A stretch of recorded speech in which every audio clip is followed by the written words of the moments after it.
अस्सलाम वालेकुम। आज हम आपके साथ शेयर कर रहे हैं अंडे उबालने का और इनको पील करने का बहुत ही आसान तरीका। इस तरीके से बहुत ही आसानी रहती है और बहुत आसानी के साथ छिलका उतर जाता है।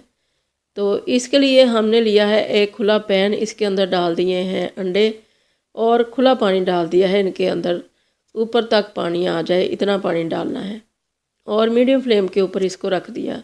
जब पानी उबलने लग गया तो टाइम को नोट कर लिया हमने, और अगर हमने रखने हैं हाफ़ बॉयल अंडे तो फिर इनका 5 मिनट देने हैं इनको, और अगर फुल बॉयल करने हैं तो 8 मिनट के बाद इसको हम उतार लेंगे चूल्हे के ऊपर से और पानी को गिरा देंगे गर्म को, और ठंडा पानी टैप वाटर डाल देंगे।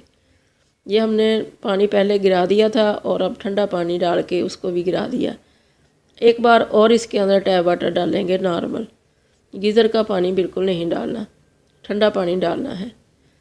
तो इसके अंदर हमने पानी फुल भर लिया है ठंडे वाला, और इसको इस तरह से स्पून के साथ एक दूसरे में मार रहे हैं ताकि इनका छिलका जो है सॉफ्ट हो जाए।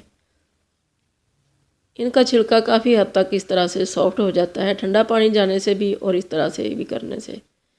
तो अब इनको हम चम्मच के साथ थोड़ा सा थपथपाएंगे और हाथ के ऊपर हथेलियों के अंदर रख के इस तरह से रोल करेंगे और साथ साथ इनका छिलका उतारते जाएंगे। बहुत ही आसानी के साथ बहुत बड़े बड़े छिलके इनके उतर जाएंगे और अंडा बिल्कुल साफ़ सुथरा सा निकल आएगा।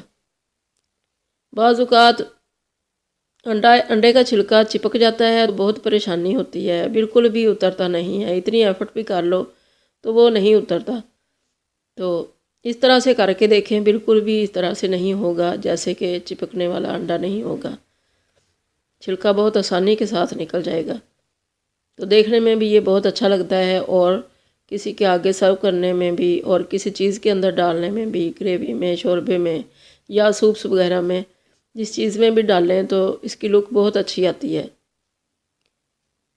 और अगर कोई चिपकने वाला अंडा हो जिसका छिलका ना उतरे तो वो किसी को पसंद नहीं आता, कोई भी उसको खाना पसंद नहीं करता। तो इस तरह से बहुत आसानी के साथ, इस पानी के अंदर हमने बिल्कुल भी कोई चीज़ ऐड नहीं की, सिर्फ नॉर्मल वाटर था और आंच दरमियानी थी, और इसके अंदर हमने फौरी तौर पे उतारने के बाद ठंडा पानी ऐड कर दिया। बस यही इसकी टिप्स हैं। तो इस तरह से आप भी करके देखें। अल्लाह करे आपको बहुत आसानी रहे। दुआओं में याद रखिएगा। अल्लाह हाफिज़।